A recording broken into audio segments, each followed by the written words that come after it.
Hi guys, my name is Kadian. I am founder, managing director, and chief formulator for Bourn Beautiful Naturals. And today I'm doing a video that's going to show you how I do my nightly skincare routine whilst talking about the things I wish I had known before starting this brand and the things I'm glad I didn't know before starting this brand.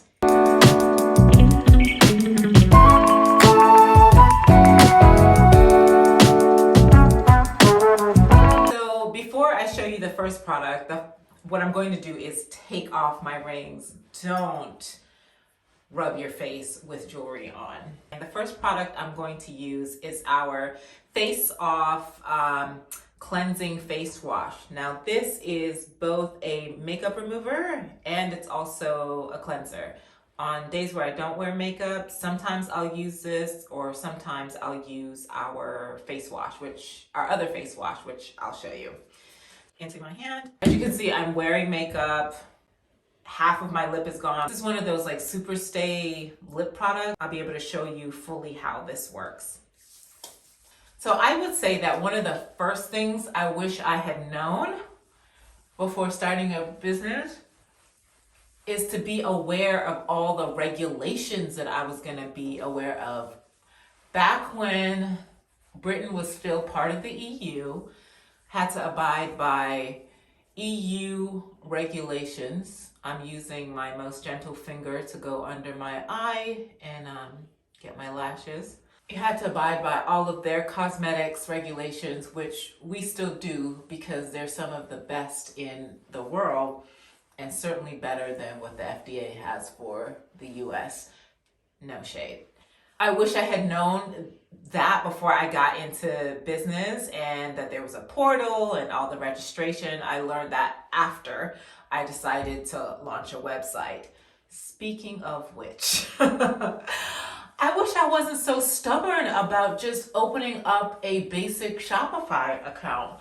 But for the sake of, I don't know, 10 pounds difference from Weebly to Wix to I gave a British startup a chance, and my God, I regret that. That's a whole other story time. I was with them for 6 months and then I had to go because they were costing me money in customers.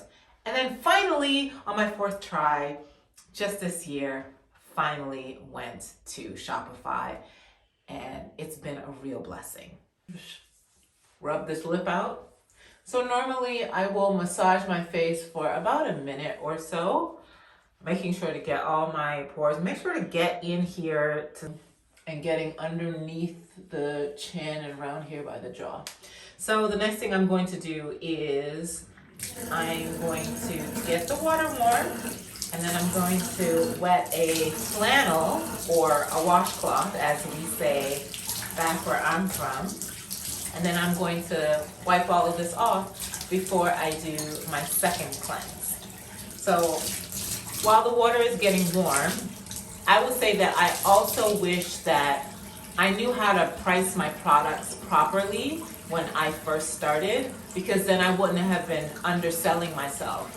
When you start out at a really low price and you don't understand all the money that it takes to run a business and that you have to build that into the pricing of your products, what can happen is then you then have to raise the price of the product several times. And that becomes really hard for consumers to take or to understand. They feel like you're switching things up on them, even if you are justified. But it's best if you take the time to plan, in the first place, and price your products accordingly. The other thing I wish I had known is that to start with fewer products. As some of you know, this line was built. Let me stop wasting water. All right, that's warm now.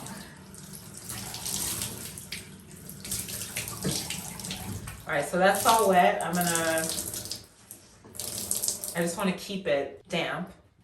And I'm going to now just wipe off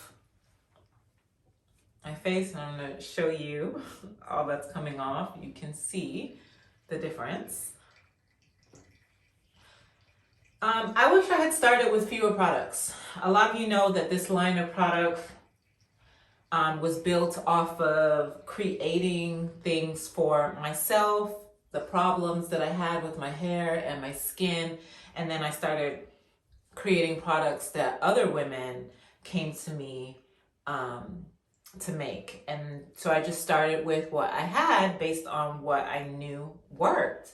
But I wish that I had started with like maybe 3 or 4 things. It would have made making a profit easier. It would have made controlling the stock easier. It would have made marketing easier. It would have just made life a lot easier. And then as you build on your line, it keeps people excited and being able to come back to your brand for more as you're releasing and introducing new things. So now that I've gotten my makeup off, the next thing I'm going to use is our So Sensitive Rosewater Face Wash, which is a low foaming face wash, and it is fragrance free, and it does contain oat silk. So for people who have the most sensitive skin, would be great for using this. The other thing that I wish that I had known is how much this brand, this business would impact my personal life, impact my body, and impact my mental health. Especially whilst I was doing a PhD. It feels almost silly looking back at it that I had the nerve, the gumption, and the gall to start a whole brand whilst I was doing such a massive thing as my PhD. And I was also teaching part-time at my university, but these are all things that I had to do just to make things work. This brand was my passion, and I put so many hours into it. I was waking up like 4 and 5 o'clock in the morning just to do everything in my life, prepare for teaching, being able to read, write, do my research, and also doing customer service, making products, packaging them, mailing them out. I used to get the orders ready before I would have to leave in the morning for university, take them with me, and then on my lunch hour, I would take them to the post office. This is back when things were very crude. But all of this burning the candle at both ends, I ended up gaining quite a lot of weight. And I was extremely tired all the time. And those things are very connected. When you're not getting enough sleep, your body cannot process your kind of like hunger satisfaction properly. Your brain is just not firing at full capacity. So it caused me energy depletion. It was really hard to focus, and I was gaining weight, and because of that, then I started getting depressed. And I'm using the word depressed, not sad, because I have suffered on and off with depression since I was a teenager. So I really had to figure out how I was going to be able to keep running this business, which was very much a passion of mine that I wanted to keep going, and it gave me purpose, and I was really helping people's lives with what I was doing. But I also needed it to work for me and to be sustainable. And back around 2018, early 2019, it was definitely not sustainable for me. In a way, the pandemic in 2020 gave me a way of like taking a step back and assessing how I was going to move forward with my life. All right, so I'm all soaked up, and the reason why I use like a second cleanser, we double cleanse, is to make sure you're getting from around the perimeter of your face any residual makeup that might be there. I didn't put it over my eyes or around my face because I just don't really need it there.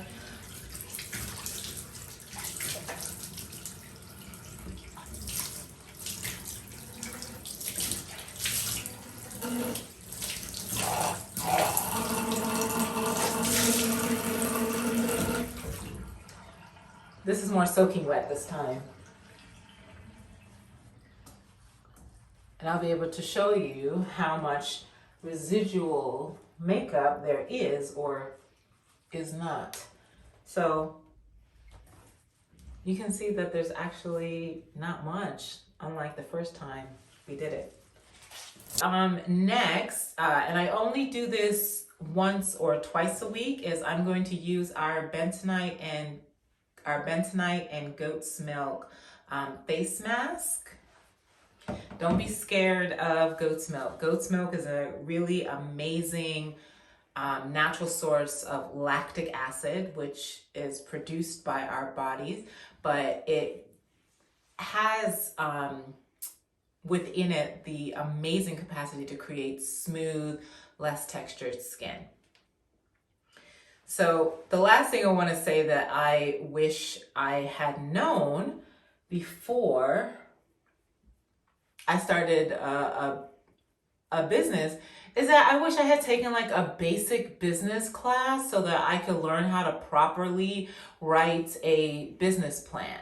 You know, learn what forecasting is and how important cash flow is, and learn about like sources of funding. I didn't have any source of funding beyond like an unaired commercial that I did for a pretty big beauty brand back in 2017, and I used 2,000 pounds of that money, so about half the money, to help get me the things that I needed to start this brand, packaging and larger quantities of ingredients, things like that. I'm putting this on my nose. I'm not using a mirror, so I'm trying to be very careful. I'm gonna put a little bit here on like my mustache area, but be very careful of your eyes when you do that, which I'm doing. Let me get it up here in this forehead area.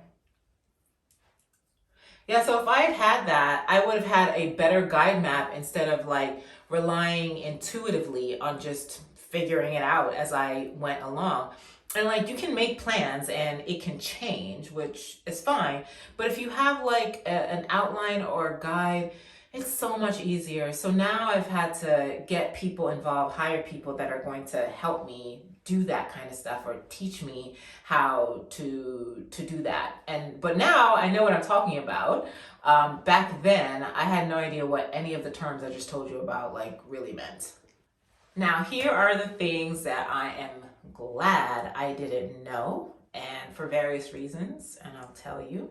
So I'm glad I didn't know Brexit was going to happen. I'm glad I didn't know this country was going to betray me.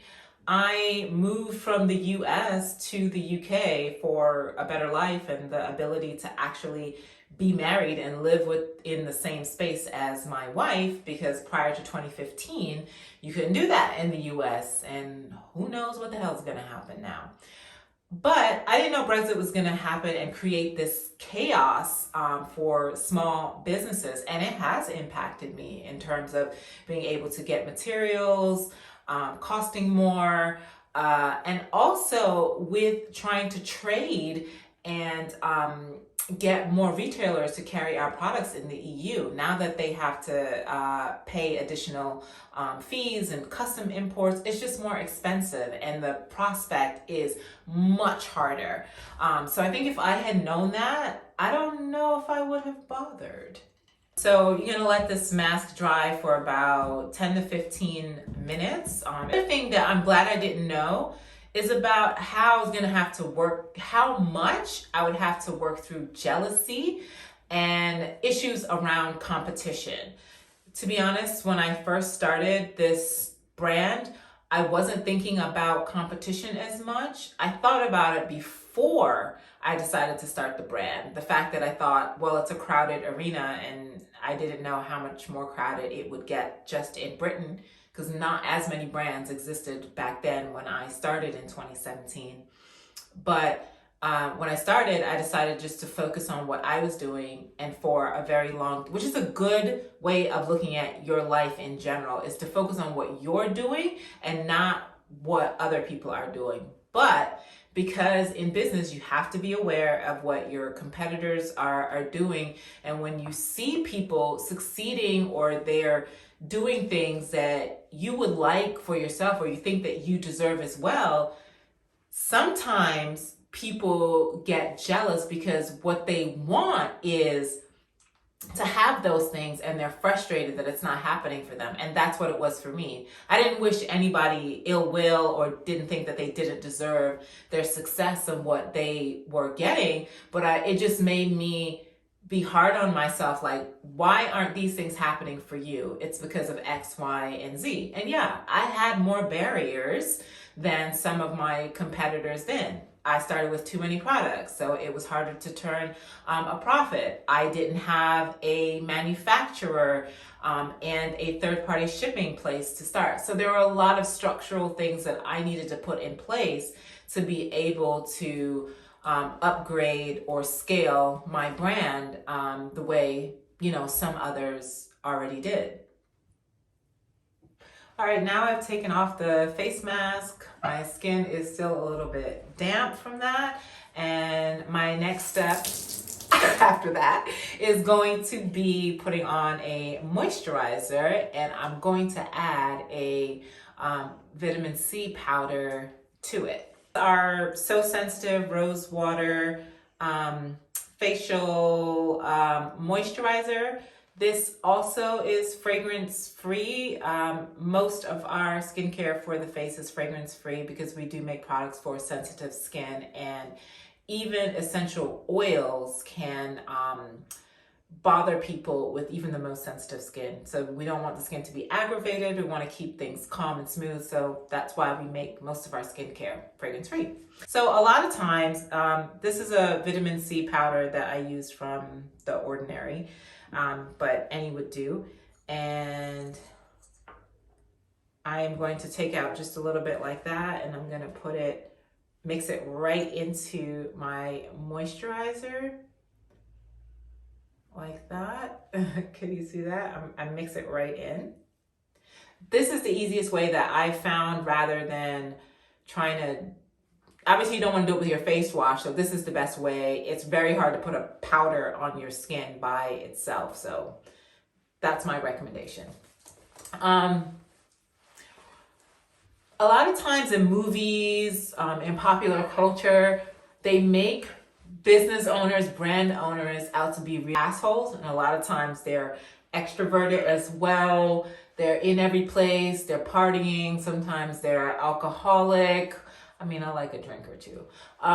Or they are psychopaths. And I think that kind of thing never appealed to me, so I never imagined myself as a brand owner or, you know, as a CEO, managing director, or anything like that. But I'm really glad that I didn't discount myself, because I had made something that gave me a sense of purpose and that I really believed in, and really believed in like having other people use and benefit from. I didn't think about all of those downsides of what a brand owner or CEO should be. I just followed my instincts and what I believed to be right, and what I was able to do is cultivate a sense of self and a sense of like leadership that I believed in, the kind of leader that not just I wanted to be, that I wish I had had when I was younger. And I modeled myself off of the best mentors that I've had, and just the kind of person that I want to be in the world, and one who can live up to the values of her brand, which is centering the needs of Black women and always putting that first. So I am an introvert. I do not like being everywhere all the time.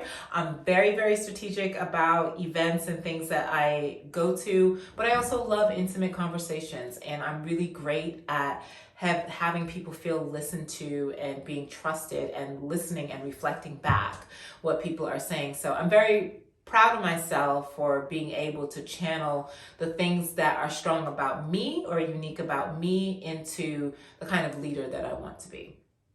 Normally I would try to use an eye cream, but I'm out of the one that I would use. I don't make one. Maybe that's next. So normally you would add an eye cream, but as for me, I am done. I just put the moisturizer underneath my eyes. The last thing I want to say that I'm glad I didn't know was that I didn't know how hard all of this would be. And I mean, even if this was, you know, my full-time job from the start, running a brand, I didn't know how hard it would be, how many things that there are to think about, not just with laws and rules and accounting, and how many pieces are constantly, you know, juggling or in your head.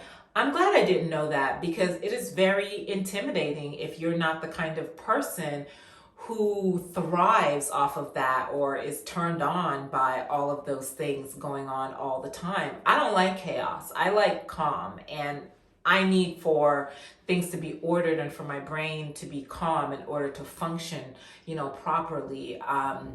I do have dyslexia, especially when it comes to numbers. So knowing how hard this was going to be would have been very intimidating and not something that I would have done.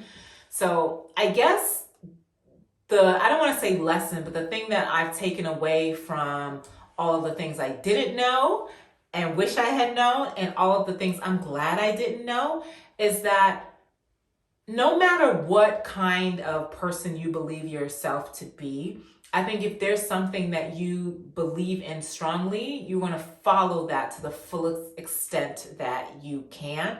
And I think relying on your instincts is a really, really great way to move forward. It has not served me wrong. In fact, the times when I didn't heed my instincts led me into trouble. If you have something that you want to do and you really believe in it, but you think, oh, I don't have this or that, or everything's not perfect, start from the start. Start from a position of strength, of your strength, and then you'll be able to teach yourself or get help or figure out your way forward. But don't not do something because everything's not perfect. So if you're looking for a sign to do the thing that you want to do, I hope this has given you some encouragement. All right, thank you for being with me as I got unready for tonight. And let me know what you think, or if there's anything that you've wanted to do that you stopped yourself from doing. And all the products that I use are going to be listed below in the description, so you can find links to them there. All right, bye.